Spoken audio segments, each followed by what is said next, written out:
what Rabbi Katzew mentioned earlier, that we are in a morning of, it has its honey and it has its sting. And on the one hand, we are looking to Washington, D.C. and seeing the really tragic plane crash over there. And on the other hand, we look at Israel and we see 8 people that have regained their freedom. And those are the Israeli hostages, Gadi Moses, Arbel Yehud, and Agam Berger, and 5 Thai hostages.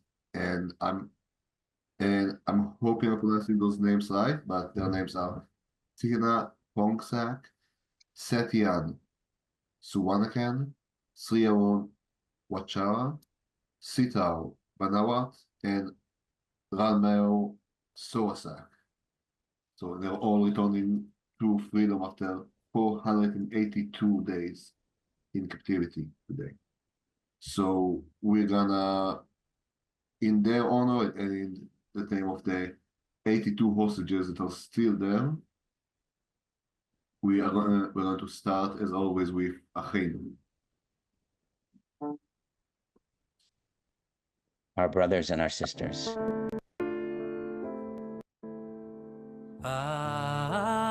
אחינו כל בית ישראל, אחינו כל בית ישראל, הנתונים בצרה ובשביה, העומדים בין בים ובין ביבשה.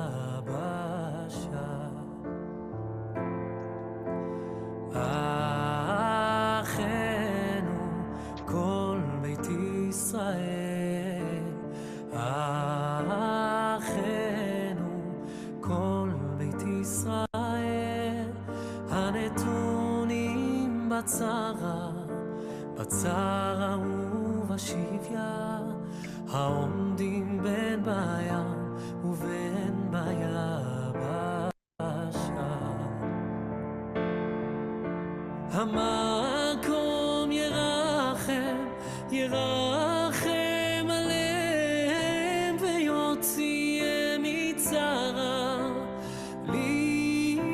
לרווחה ומאפלה לאורה ומשעבוד לגאולה השתה בגלה ובזמן קריב. המקום ירחם עליהם ויוציאם מצרה לרווחה ומאפלה לאורה ומשעבוד לגאולה השתה בגלה ובזמן קריב.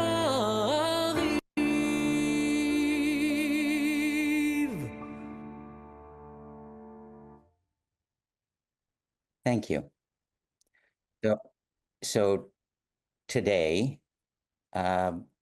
after the last session in which we sought to really portray through the eyes of people like Amos Oz and David Ben-Gurion very personal, kind of emotional and psychological connections to the Declaration of Israel's independence.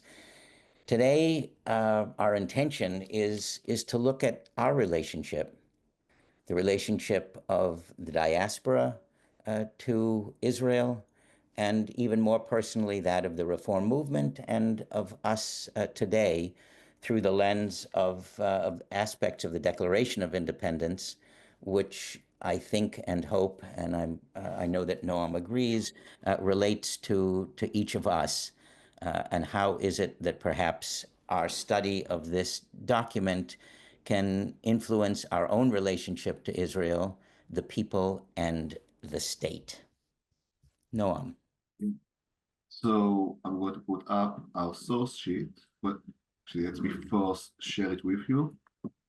So I'm going to put it in in the chat.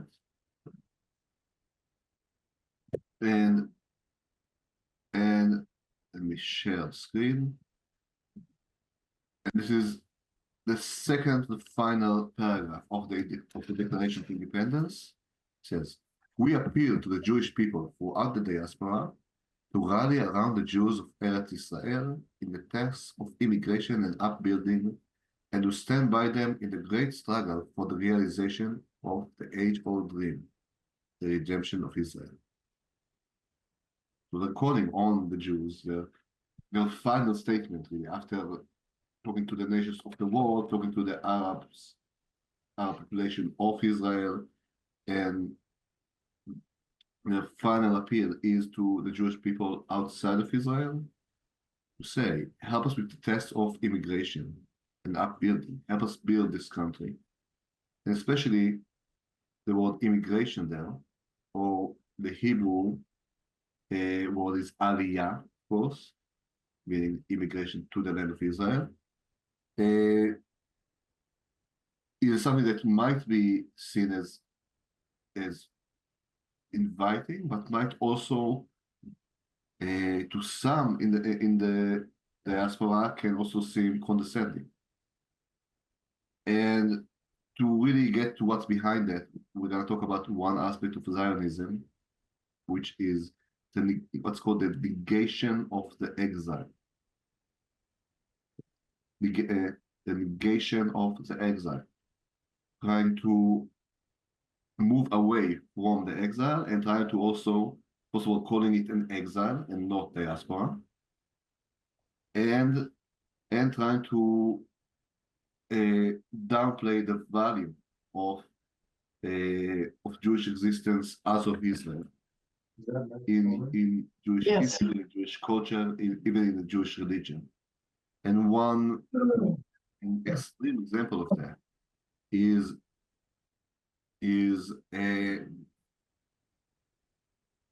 comes from a story. It's a literary source written in 1942 called The Sermon. And the short story is about one Jewish person, one Jew pioneer, one chalutz in Israel named Yudka, right? Variation on Yehuda, Judah, who seeks an audience with the leadership of the Haganah, one of the main resistance forces in Jewish Palestine. And what he wishes to say to them starts with him saying, Yudka roused himself, I wish to announce that I object to Jewish history. Why does he object? Because according to Yudka, what is Jewish history about? It's about persecutions, massacres, martyrdoms, and pogroms, and more of them without end. That's what it's about and nothing else. There's nothing to Jewish existence in the diaspora that has any value at all. Jews are always the victims. Jews are not active participants in their old faith. Jews are, and it's repetitive. And one of the most famous quotes where he says that we should not have history classes in schools.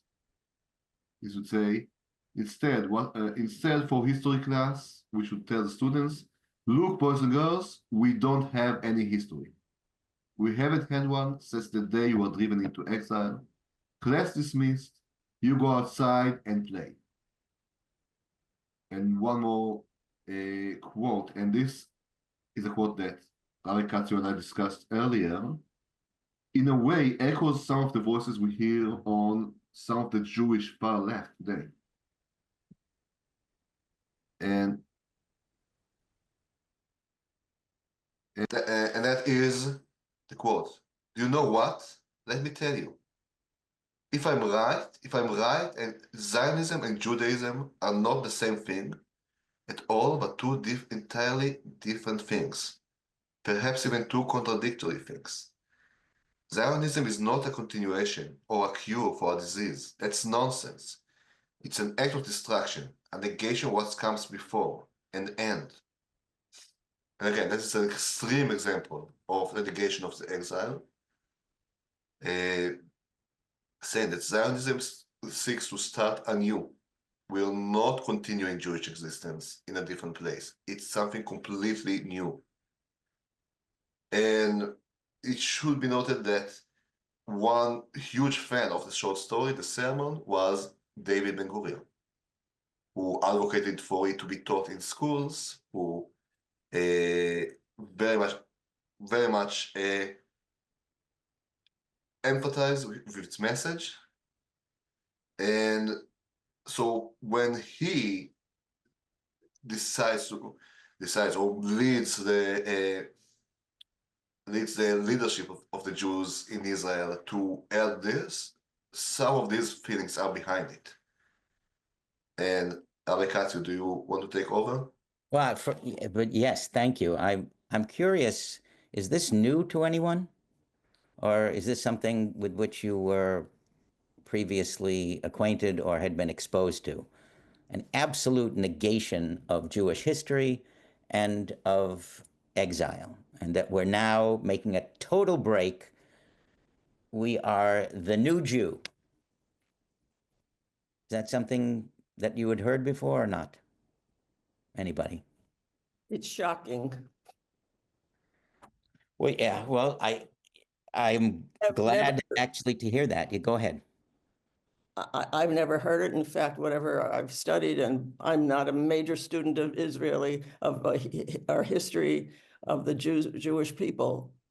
It's almost studying all that we've been through, studying the persecution, studying, knowing that we have to survive. And the whole ethos of the Jewish people is we are strong and we can go on and we will survive.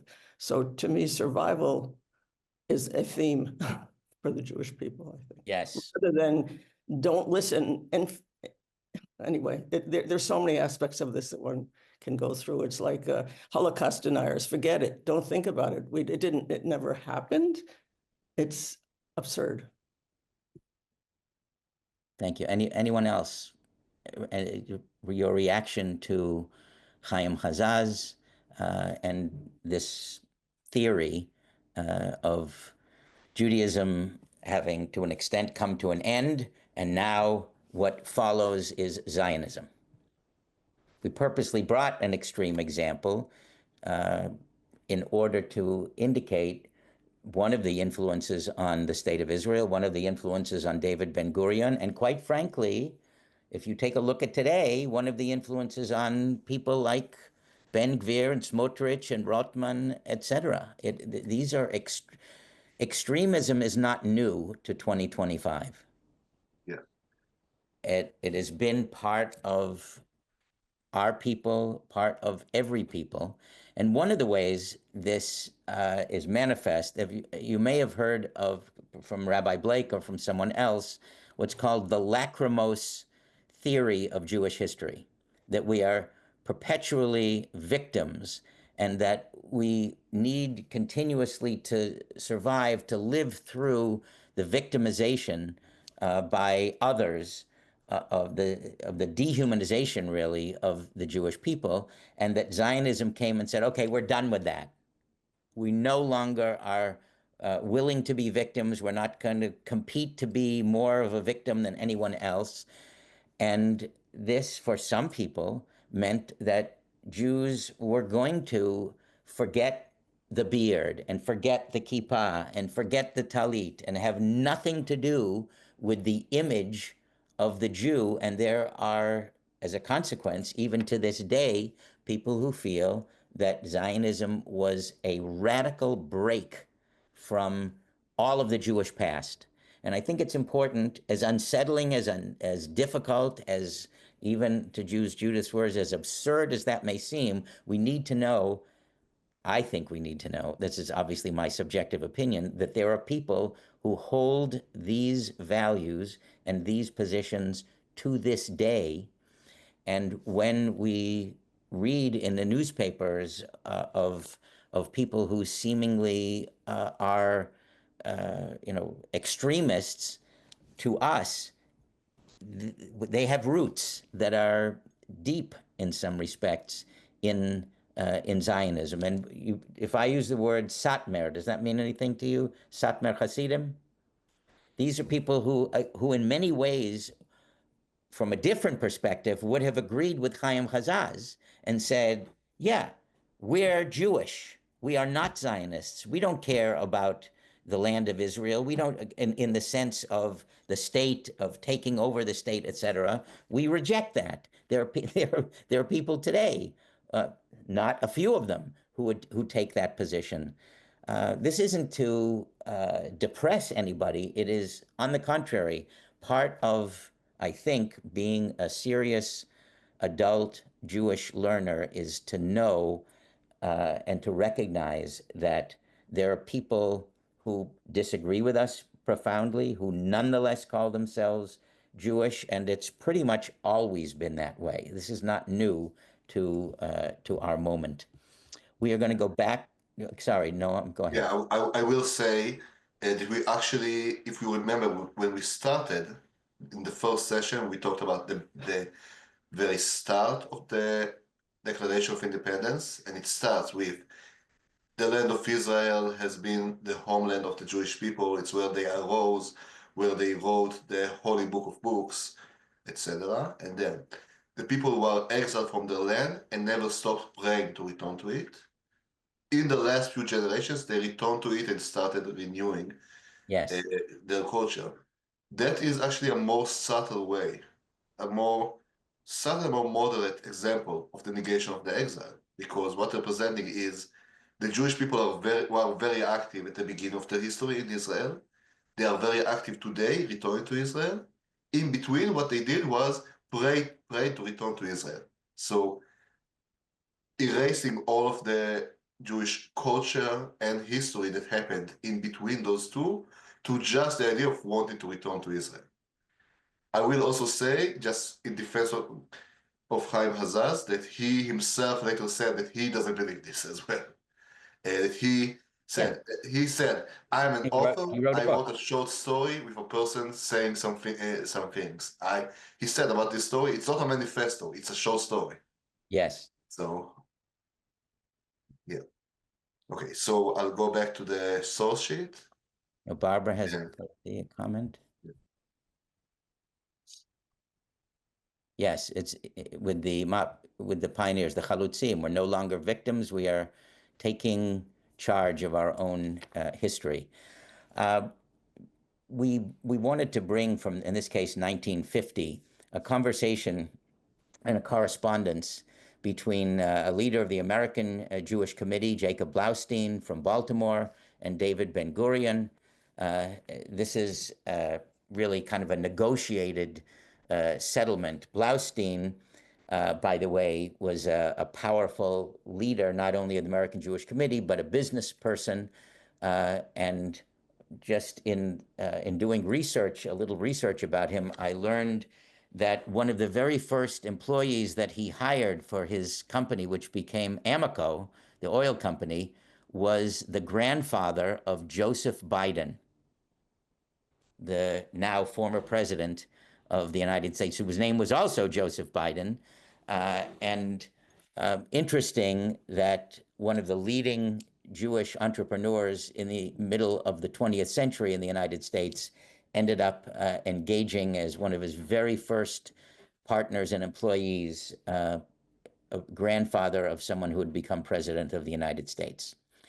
So let's take a look at this. If someone would be kind enough to read aloud the first paragraph. This is Ben-Gurion addressing Blaustein. Who wants to be Ben-Gurion for a moment? I'll read it. Please. The Jews of the United States as a community and as individuals, attachment, and that is to the United States of America, to Israel. I'm sorry if I'm just saying a mistake I made here. The full because it's a crucial statement. The full statement is, as a community, as an individual, have only one political attachment, and that is the United States of America. I thought something was. Yeah. didn't read right. To Israel, the state of Israel represents and speaks only on behalf of its own citizen and no way presumes to represent or speak in the name of Jews who are citizens of any other country. We, the people of Israel, have no desire and no intention to interfere in any way with the internal affairs of Jewish communities abroad. All right, questions, comments? This is Ben-Gurion speaking to an American Jewish leader seeking support, seeking mutual understanding in 1950. So this is just a couple of years after the Declaration of Independence. It's about a year after the end of the War of Independence. And they're looking to establish some modus vivendi, some way forward, if you will, for a relationship between, relatively speaking, liberal American Jews and Israel. If there are no questions, who would be willing to read the second paragraph, please? I think, can you hear me? Yes. Yes, okay. We should like to see American Jews come and take part in our effort. We need their technical knowledge, their unrivaled experience, their spirit of enterprise, their know-how.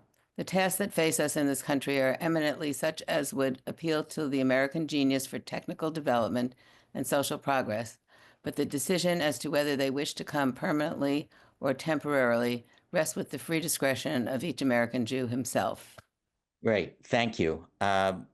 One of the reasons that we wanted to begin with the Chaim Hazaz's sermon, literary work, and then move to this was to see that although Ben-Gurion in some way may have been influenced by Chaim Hazaz and indeed adopted to a degree a, quote, negation of the exile, he was a pragmatic politician.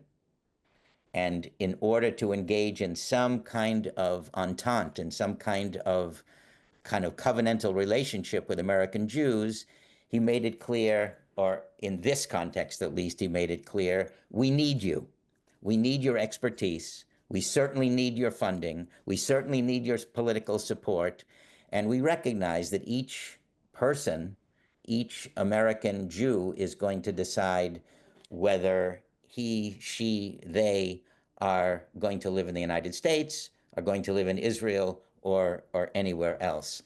And some would see this as a very significant concession in 1950, and some would even see it as a concession now. Have any of you had any experience feeling, I don't know, judged, as it were, by an Israeli for having lived your life or our lives here in the United States? Or is this a foreign construct? Barbara? We were married in Israel 50 years ago. And I always felt that my husband couldn't understand me. He's a kibbutznik. And I always felt that my husband couldn't understand me until he understood the life that I led in the United States. And we had planned on living in Israel. So after we were married, we decided to come to the United States for 6 weeks. We got such flack from each and every person that we encountered in Israel, and they called us a Yored, which means going down. Like you're leaving the Israel, the preciousness of Israel off on your way, but you're called a Yored, which is very derogatory. That is the opposite of making aliyah.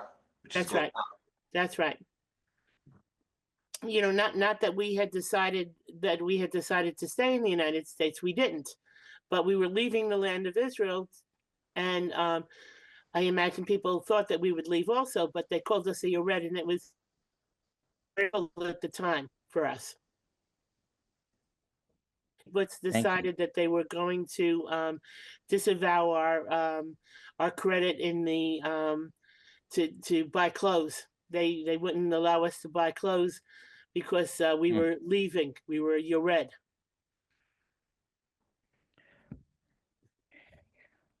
thank you for sharing that. I think it is really important to realize that what we're engaged here is not just in some theoretical abstract exercise in which people like Jacob Blaustein and David Ben-Gurion are characters in some play. This happens. What Barbara has shared with us is certainly a challenging, difficult, maybe even painful personal experience that has been replicated or in some way adapted in multiple settings. I certainly know in our family that's the case as well, and I think it's important to realize that what we're doing is not just studying documents, but also in some way studying something of the contours, if you will, of the relationship between American Jews and Israelis. And I think it's fair to say, Noam, certainly feel free, and others are commenting here, that there has been some evolution in this regard in the last, as you said, 50 years ago, and that there is no longer, at least in many circles, the same kind of stigma that was applied. But there's an overlay. It's still there. There's a very significant Israeli community in the United States, and there are definitely times in which members of that community feel extremely uncomfortable trying to negotiate their own lives as Israelis and as Jews and as Americans. Judith? Yeah, I have a question about, we had an Israeli student live with us years ago. We're still very close. He's Israeli, but he and his family live in the United States. So that's a different relationship and a different direction. Do they suffer or face negative feelings from Israelis who know that they've left and they're now living in the United States?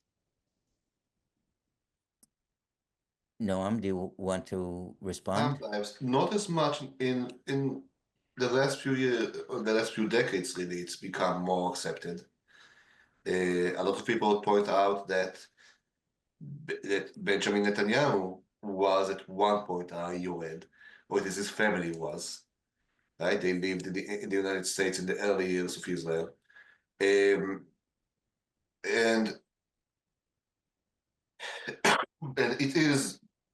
it's not as extreme as it was, but yes, there are some.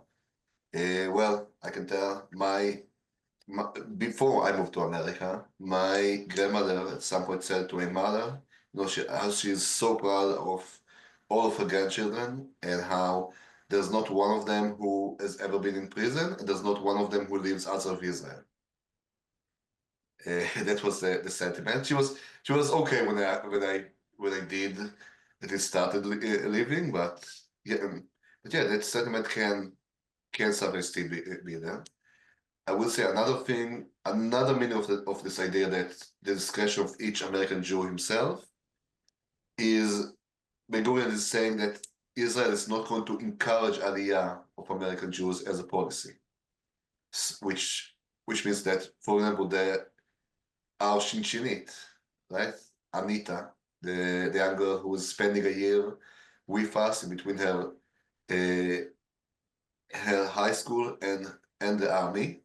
She is trained by the Jewish Agency to teach kids about Israel, to encourage them to come visit, to learn more about the environment. The agency is not training her to teach kids that they need to personally move to Israel. And that is significant because that's different than what Zionist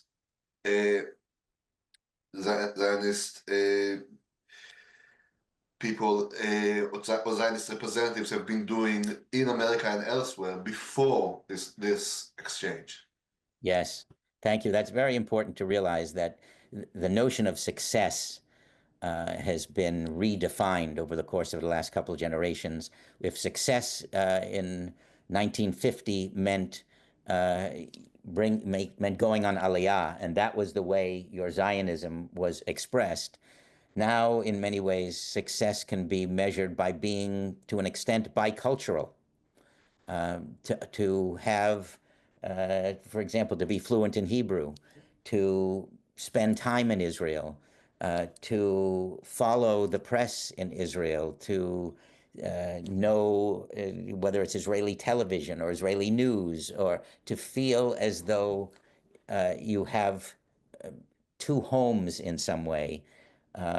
All of there's been a softening, just as Noam is saying, that what used to be very doctrinaire, very clear, and almost unequivocal, that success was measured by the number of people from a particular Jewish community outside of Israel who moved and made Aliyah to Israel. Now it's quite different. And as a consequence, I think there are many more opportunities for us to learn about each other without feeling either threatened or threatening. If we can continue, I was hoping to at least get to Blaustein's response here. That's not the way to do it. Oh, yes. That's not, what did you want to say, Jay? I thought it was interesting that Ben Gurion points out specific areas that he feels Americans could contribute. Their interest in enterprise, technology, social justice, things that in many ways led to a startup nation. Yes, well put. Excellent.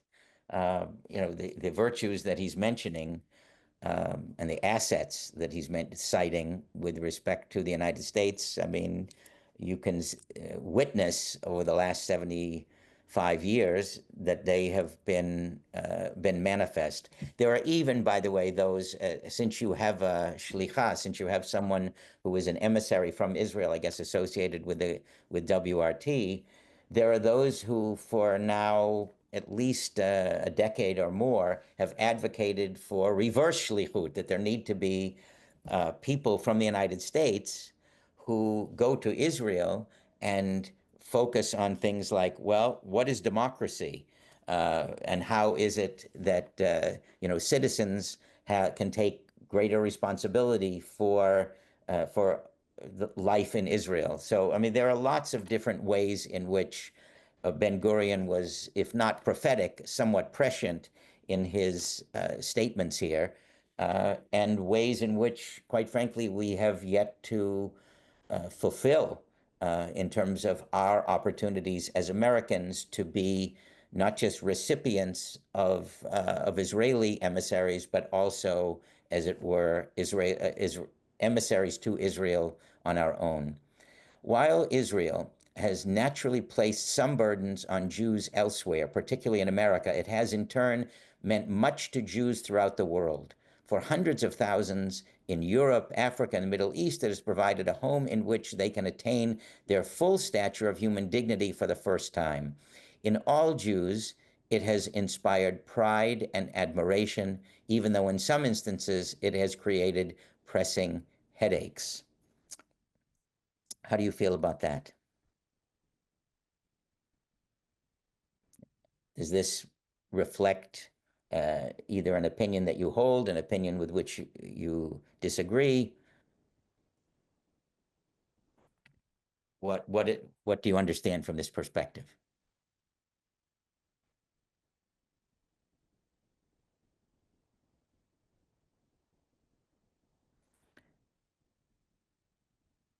Well, I can tell you certainly from where I sit,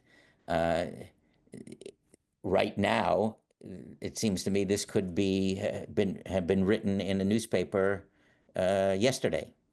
In all Jews, it has inspired pride and admiration. I don't know about all, but most, whatever, even though in some instances has created pressing headaches.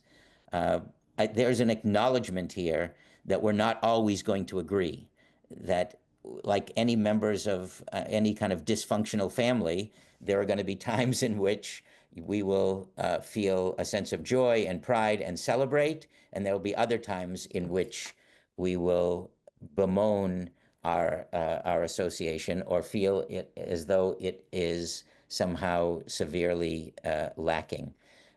Let's continue as we move on. We want to show something. Yes. Okay. So Go ahead, please. we're starting from an earlier time, 1919, but it's an interesting picture in a bunch of respects. So first of all, let's just open it up. What do you see in the picture?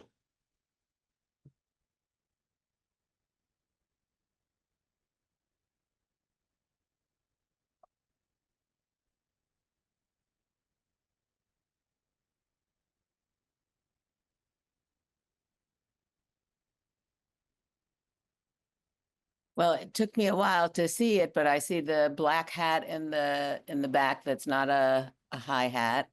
Yeah, him. And the sign, the Wanderer finds liberty in America. Is that refer to the Wandering Jew?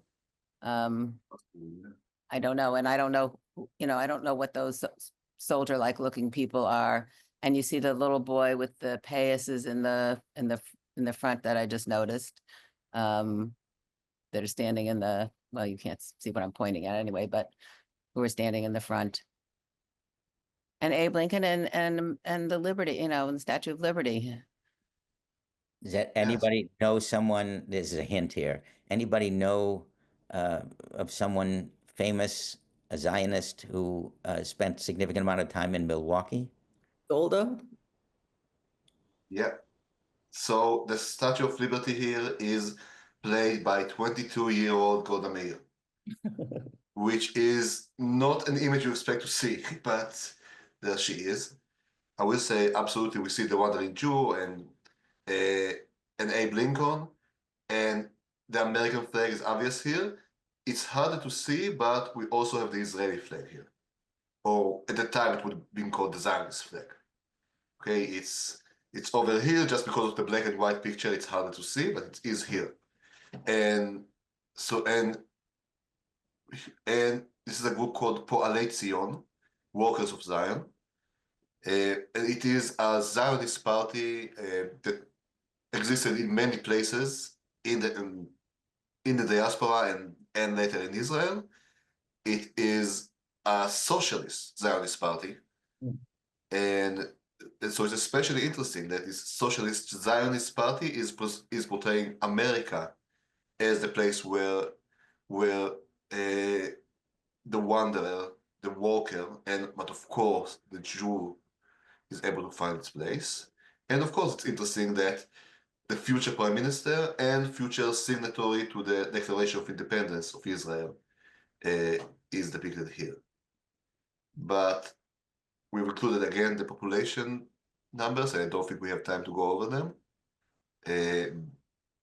But we're gonna move on. And speaking of signatories, we'll move on to the next part. And placing our trust in the rock of Israel, we affix our signature to this proclamation at this session, etc.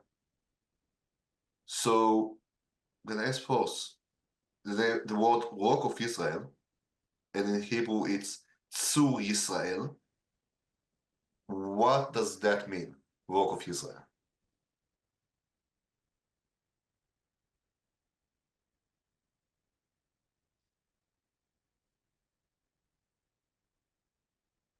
Is this phrase familiar to anyone here? Rock of Israel, Tzur Yisrael. Yeah, we sing, is it the Hanukkah song where we sing Rock of Ages? Ah, Yes. yes, it is.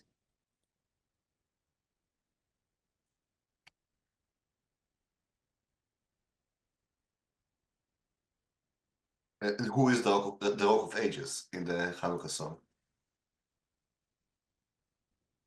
Israel, Let's see. the power, I'm trying to think of the words. Our power amidst the raging foes, Yes. Whose power? the Jews. Or Ah, I think it's God's power. well, Yeah. this is one of those situations where I think we can say you're right and you're right. Yes, so the expression rock of Israel to Israel is in Tefillah. It's in the daily prayer. This is specifically the part in the morning service that ends the blessings after the Shema and introduces the Amidah. And specifically the words, Rock of Israel, rise in support of Israel and redeem Judah and Israel as you promised. Our Redeemer Adonai Tzebaot is your name. Blessed are you, Adonai, who redeems Israel. So first of all, obviously this text has to do with the idea of a future salvation of Israel. And it's, right, so redeem us, redeem the ancient kingdom of Israel, as you promised. So of course there's a relation here to the idea of a new Jewish state. But in the prayer, it's very obvious that the rock of Israel is referring to God. God is the rock and the strength of Israel. And it's also reminds of this text, which I purposefully did not put the citation.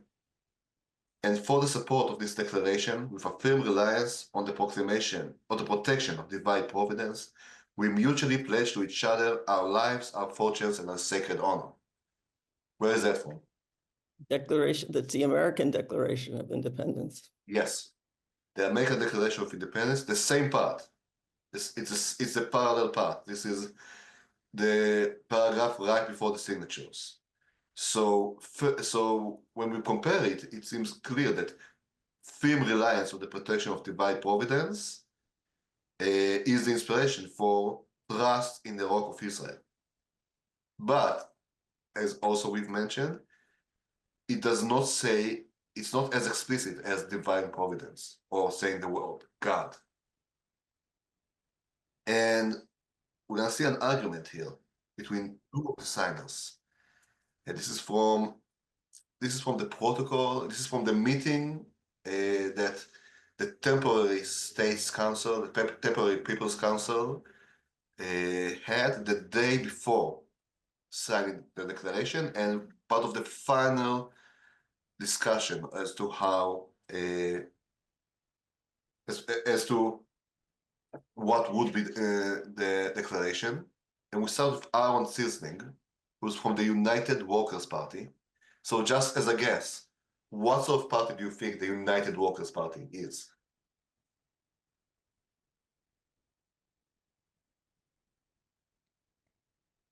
Take a wild guess. What you was see the this- question? Do you see this as a United Workers' Party? Would you say that that's ultra-religious, anti-religious, labor? What would you say its stance might be? Who would call themselves United Workers' Party? Not religious. There you go. Yes. I was going to say communist. I was going to say communist. Ah, yeah. It's So- socialist, but yeah. Certainly socialist. So there was a communist party as well. This is the socialist party. yeah, would you like to read what Aaron Zisling had to say? Was that Joanne? I don't know who. That was Joanne. Whoever. If someone would be kind enough to read that, that would be great. I want to address the issue of paragraph 22, placing our trust in the rock of Israel. I don't wish to be offensive. I agree to any reference to things Jews may believe in. I have no need to ignore them, but it's wrong to force myself and those like me to make a statement of faith. Instead, I suggest expanding the factual proportions and finding another respectful phrase. So he has an issue because even though every single person on that council, some of them were Orthodox, some of them were modern Orthodox, some of them were secular, some of them, like Aaron Sitzing, militantly secular, but all of them pretty much grew up in a religious environment, and all of them knew that part of prayer that we read before, Rock of Israel, come and rise up, and it was clear to all of them that it's at least in part a religious reference. And elsewhere in the protocol, which I didn't go into the entire quote, Sisling actually suggested maybe we can have Rock of Israel some other place and not say placing our trust in the Rock of Israel, because that would mean when I'm signing it, I'm declaring a belief in a God that I don't believe exists. That's his statement. And there's a response to that by Rabbi Chaim Moshe Shapira from Mizrahi, which is the modern Orthodox, what we would call the modern Orthodox Zionist party.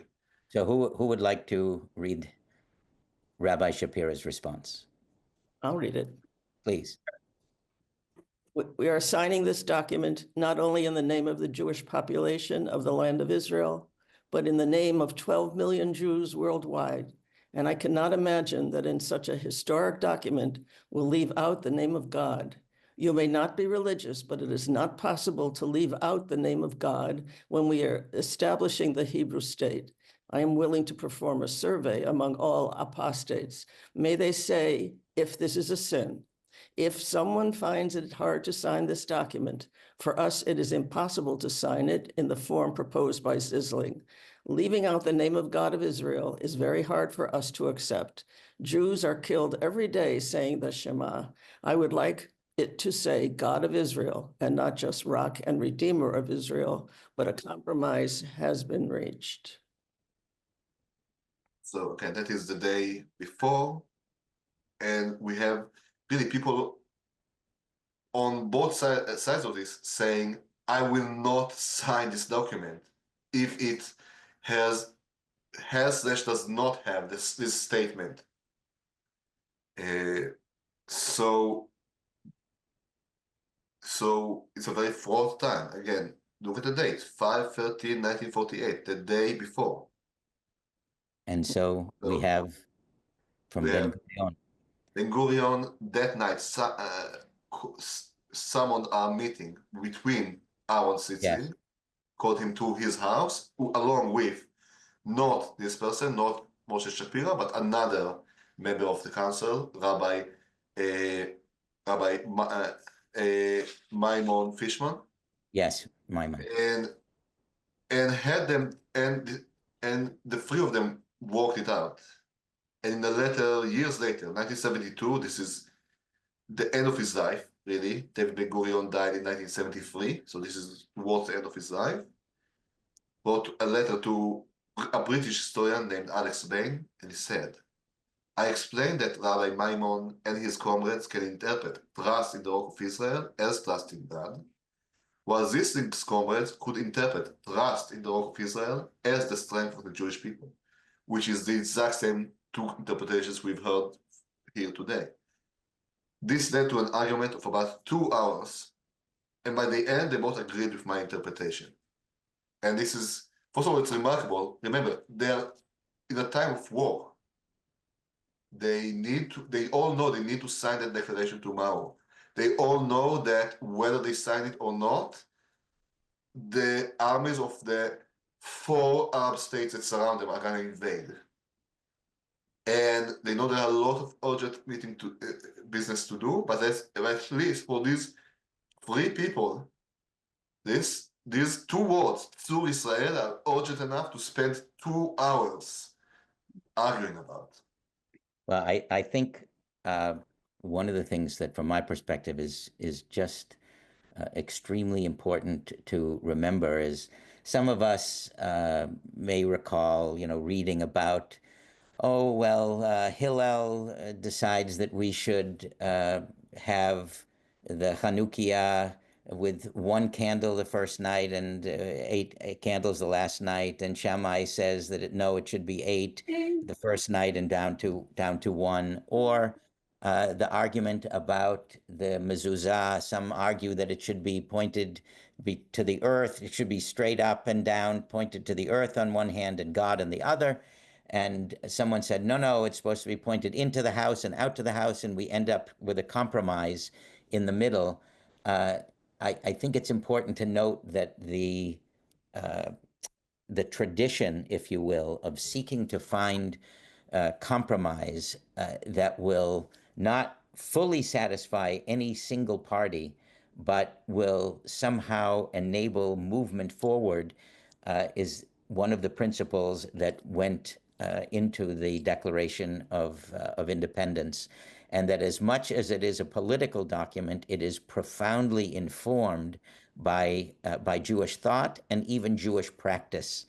And that's, I think, one of the reasons that that Noam and I wanted to spend time focusing on the Declaration of Independence, because in so many ways it is an amalgam of a Jewish document and an Israeli current political document, and really needs to be, I think, one of the texts that is, quite frankly, sacred to Jews in the now in the 21st century.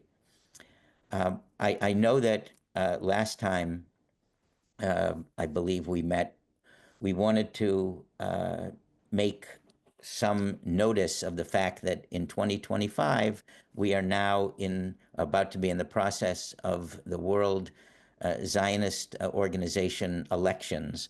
Are people aware of that? And just wanted to know if right now folks are understanding that what we are studying in terms of now the Declaration of Independence has its own implications for the relationship between Jews in the diaspora and Jews in Israel.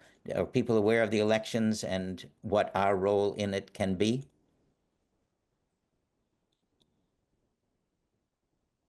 Anyone? I don't know if that's been discussed at WRT, so. No, nothing that I've heard. I know in the past we belong to ARTSA, and I think we get notice that there is a way of voting or sending in some kind of a vote.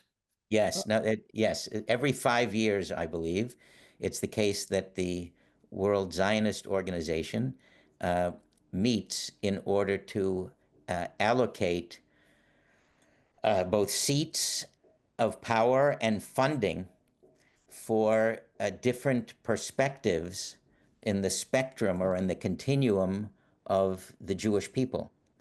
And if go ahead, please, Joanne.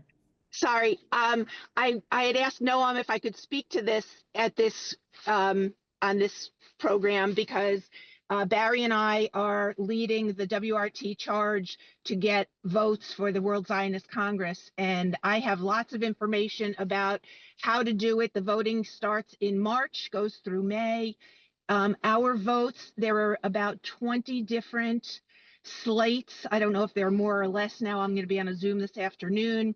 The charge is being led by the Religious Action Center, and we have members of our congregation who are being trained to inspire our congregants to vote in the World Zionist Congress.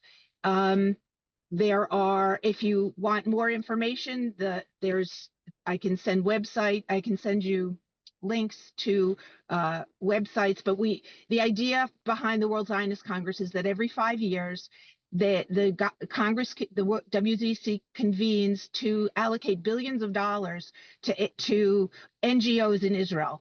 This has nothing to do with the Israeli government. It's about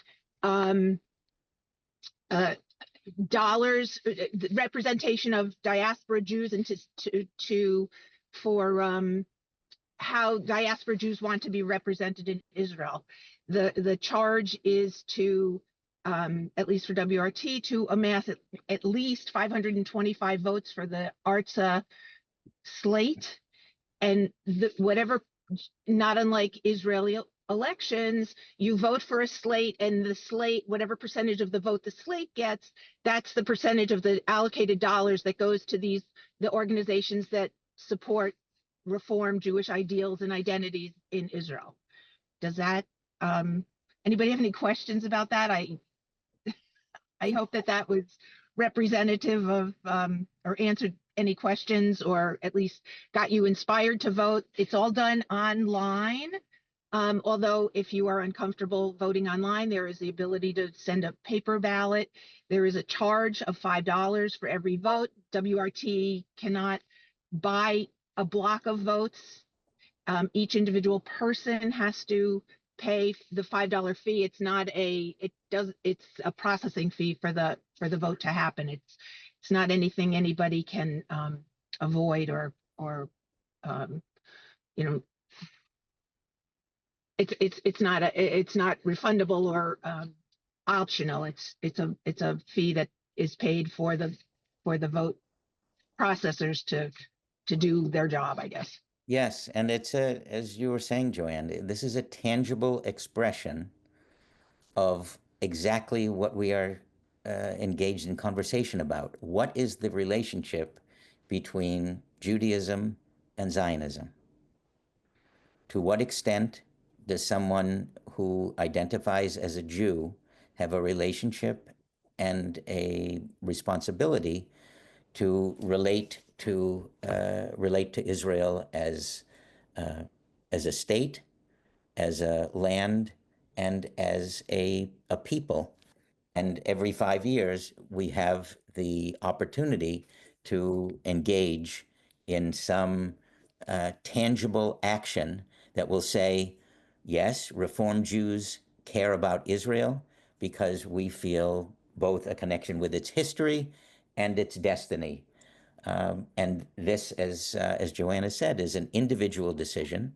But because of the context and the text of the Declaration of Israel's independence, we thought that it would be entirely appropriate to consider. Okay, the Reform movement at one point was clearly anti-Zionist, but it no longer is. And how is it that we wish to express our own individual connections to Israel? Since we mentioned in our initial session that the Reform movement at its inception, especially in America, took a very strong, really unequivocal stance against Zionism, we wanted to also at least allude to and show briefly how far, in quotation marks, we have come from that original position. The latest kind of official stance of the Reform movement on Israel. Do you see in front of you now the principles of the CCAR principles relating to Israel? I don't know what you see in front of you now. We are Israel, a people aspiring to holiness, singled out through our ancient covenant. That's the way it starts. Yes, it's CCAR Statement of Principles. Great. Okay, that's what I was hoping. I don't see it, so I'm trying to figure out why. Oh, yes, perfect. Excuse me. So we're not going to read this document in its entirety, but I wanted to indicate a couple of things. This is the first time in any CCAR document that states principles of the Reform movement that you see Hebrew language. It is an acknowledgement that we're a people, because as we, I think, said right at the outset of our second session, one of the ways a nation, a people, is defined, and the Reform movement at its inception said we're no longer a people. So now, 115 years later, 120 years later, the Reform movement says we have a common language, we have a common land, we have a common history, we have a common destiny. And so the position of the Reform movement over the course of just over a century has moved from anti-Zionist to, I'd say, quasi-Zionist, or maybe semi-Zionist, now unequivocally, explicitly Zionist, and recognizing that we have a responsibility to one another and for one another. What is the date of this? This was initially ratified in 1999, and a statement right towards the end where it says, we are committed to Medinat Yisrael, the state of Israel, and rejoice in its accomplishments. We affirm the unique qualities of living in Eretz Yisrael, the land of Israel, and encourage Aliyah, immigration to Israel. We are committed to a vision of the state of Israel that promotes full civil, human, and religious rights for all its inhabitants, that strives for a lasting peace between Israel and its neighbors. And I think it is quite remarkable one of the ways, and then I'm going to stop sharing. We'll send this document to you so that you can have it. But one of the reasons that we wanted at least to project it here is arguably in no way is it more the case that the reform movement has lived up to its name than with respect to its relationship to Israel. We have reformed. Remember, we spoke about not only people like Isaac Mayer Wise in 1885, but even, quite frankly, the founding of Westchester Reform Temple. It'd be interesting to see if your congregation was to form now, what it would call itself. Because temple, as we, I think, mentioned before, was an explicit statement in American Judaism saying we no longer are thinking about or want a relationship with the, quote, temple in Jerusalem. And it's interesting to see how places like in Atlanta, the temple, or in Jacksonville, the temple, have changed, and very often now will use their Hebrew names instead of the temple. But we wanted at least to demonstrate something of the change that has taken place in the Reform movement. Yeah. And speaking of the Reform movement, we're going to see something from the Reform movement in Israel, because we are moving on now for the last few minutes from talking about the text to talking about the way the Declaration of Independence played out in Israeli culture. And I've put in again the text of the opening paragraph, only in Hebrew. And I think the eagle eyes among you might notice that in this version of the text, there are tropes. Someone added cantillation tropes, and that someone is the Reform movement in Israel. Added cantillation tropes to the Declaration of Independence. And you can go on the website and we'll include, there is a link there on the number 1 to see and also hear it. So we'll hear a little bit of what it would sound like. בארץ ישראל קמם היהודי, בה עוצבה דמותו הרוחנית, הדתית והמדינית, בה חי חיי קוממיות ממלכתית.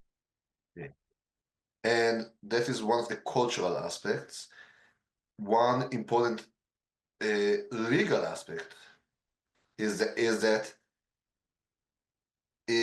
as you know, Israel does not have a written constitution, but the Supreme Court in Israel has traditionally understood the Declaration of Independence to have some constitutional value.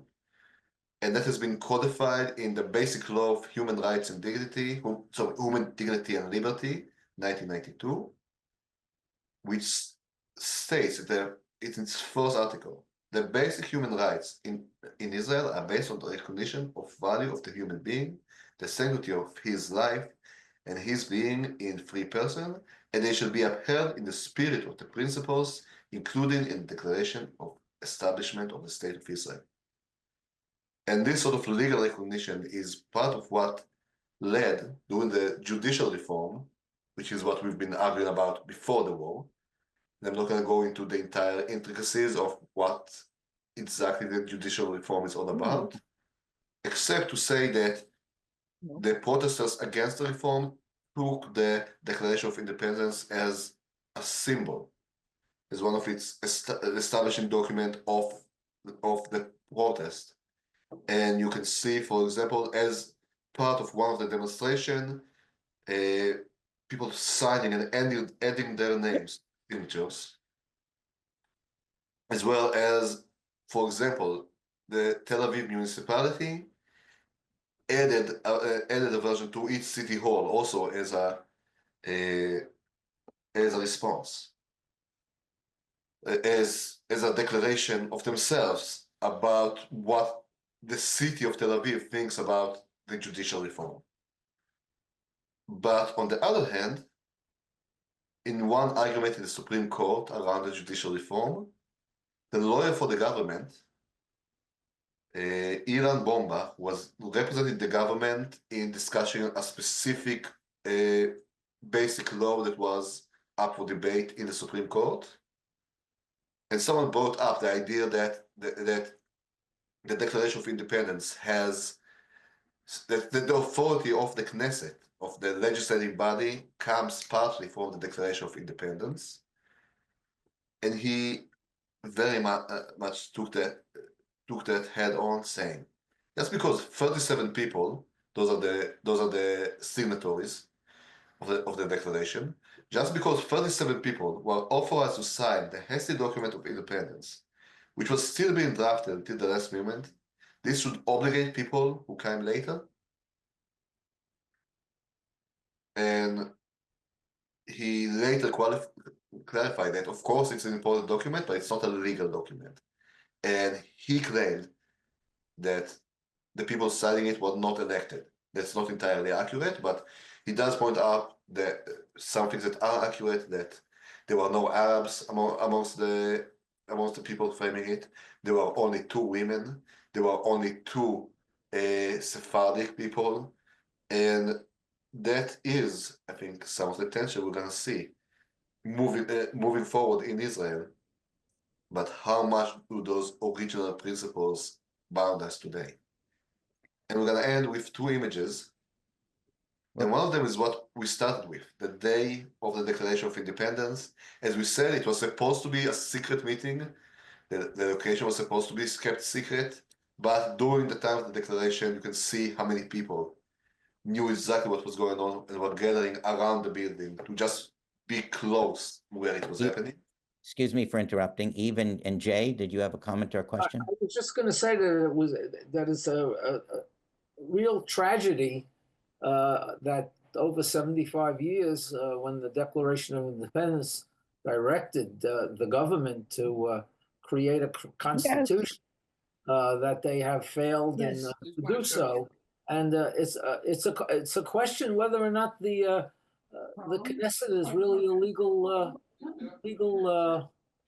entity under the circumstances. And I would think that a lawsuit should be brought to require the government, whoever the government is, to create a constitution in accordance with the Declaration of Independence. That is a long story to itself. Why? Noam, can you show us all faces for just a couple of minutes? Yes. Thank you. Go ahead. You were going to say that's a long story? Yes, it is. It is a long story, exactly how we got there. But actually, part of the argument of the government in that discussion and other discussions was, yes, we were supposed to create a constitution. There was originally a compromise that we will write basic laws that will eventually become a constitution. Today, the argument is, can we view these basic laws as a constitutional document right now, even before it was gathered to a constitution? And the government's argument is no. Yeah, is basically, yes, we were supposed to create a constitution, but we didn't. Therefore, there is no constitution, and the government can, I don't want to say do whatever it wants, but the government has no constitutional restrictions. That was the basic argument. Yes, I think, at least, Noam, you may know differently, but when I recall reading from even Ben-Gurion's diary a good deal after the Declaration of Independence was stated, he equivocated and decided, actually, let's not have a constitution. And so he told his minions, the people in the, remember, for quite a while, he was the dominant figure long after 1948. And if he had felt strongly, even if it wasn't by October of that year, which is the date stated in the declaration, that by 1949, 1950, 51, 50, et cetera, that there there would have been a constitution. He decided that he was not for it. And that profoundly influenced the culture thereafter. And then, as Noam has begun to articulate, these basic laws, and you may know because the last one that was enacted was quite controversial. This has to do with the nation-state law, the Jewish character of the state that became enacted as a basic law and further disenfranchised people who are not Jewish, who are living in the state, feeling as though Arabic as a language had now been downgraded and relegated to kind of second class status. But it had elevated the Jewish character of the state. Some would say over against the democratic nature of the state. So it's quite controversial, these basic laws, but nonetheless, there are those who say, okay, we are just slowly, brick by brick, basic law by basic law, building what effectively will amount to a constitution. But it's an ongoing debate. And I think, that's one of the things I'm hopeful that has emerged from our sessions together, is that we, as much as we've been looking at what led to 1948, we've also been looking at what's led to 2025. That's why there's a coalition government. That's why there are all of these compromises. That's why there's a judicial reform controversy, because many of these elements were kind of sewn in, if you will, to the Declaration of Independence itself. And the last thing I want to say is, I know that we heard what Noam played from the Declaration of Independence according to the Ta'amim, according to the cantillation.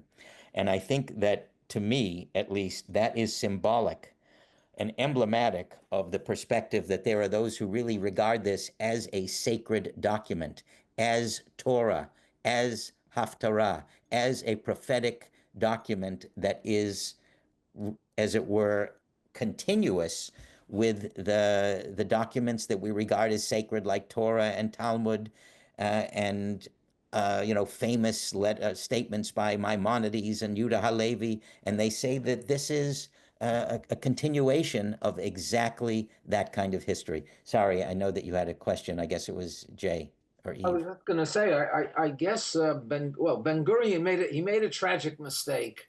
Okay. I guess he was influenced maybe more or less by Britain, which does not have a constitution, but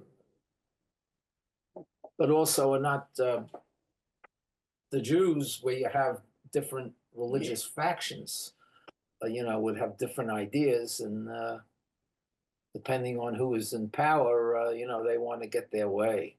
And we have the problem that we have today as to whether or not what is real. What is Israel? Is it a democracy? Is it a theocracy? And which way is it going? Thank you. Okay. Noam?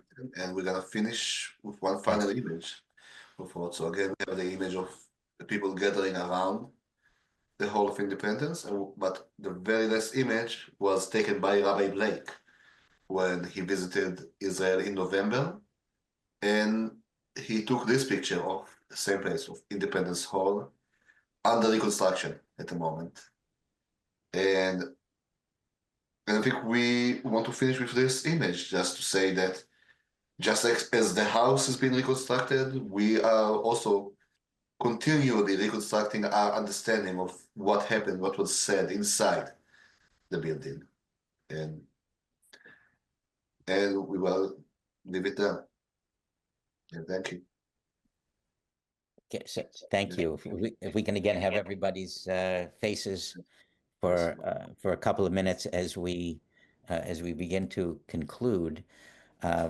At the risk of embarrassing him, I want to thank and express appreciation for Noam. As I believe we mentioned in our first of these 4 sessions, Noam and I have been working together. I mean, in some technical sense, I was serving as his mentor, as it were, in a project through the Jewish Education Project, in which educators were matched with senior educators, those of us who have gray hair, I guess.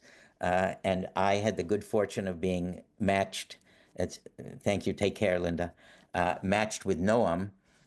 And in the course of our time together, when knowing that he was teaching third and fourth graders, it became very obvious to me that he was extremely learned. We had actually studied with some of the same people, some of the same topics in Israel, and I took the time, and Rabbi Blake was kind enough to agree that the two of us would together really enable Noam for the first time, I think, to be involved in teaching adult learners.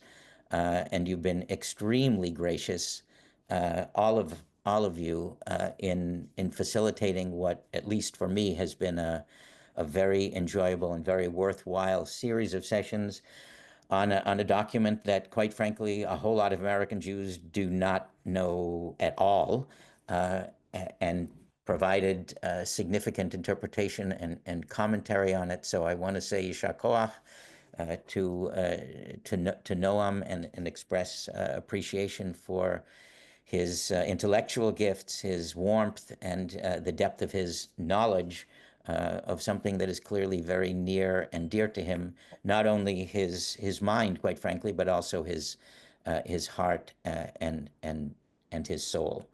And then I also wanted to take a moment to sort of express appreciation to folks from WRT. It's been, gosh, years and years, 15 years or so, since I've had the opportunity to reconnect with folks in WRT, although Rabbi Blake and I have had an ongoing relationship for 25 or 30 years. It's special, and I was reminded again of how wonderful and rich this congregation is in terms of the people who associate with it, the amount of learning that everybody is just so curious and so bright and so interested in growing throughout their lives, their Jewish knowledge and their knowledge in general.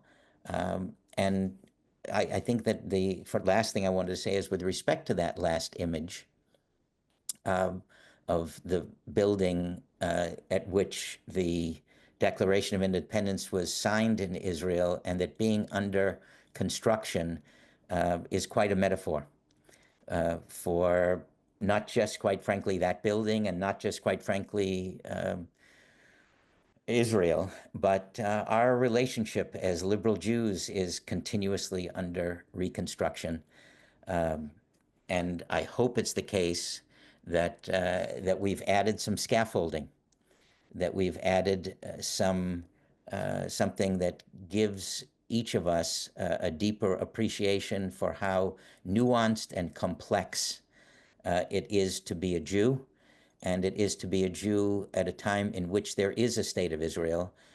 I'm personally reminded of where the United States was in its 8th decade after the Declaration of Independence. Of course, we were on the cusp of a civil war.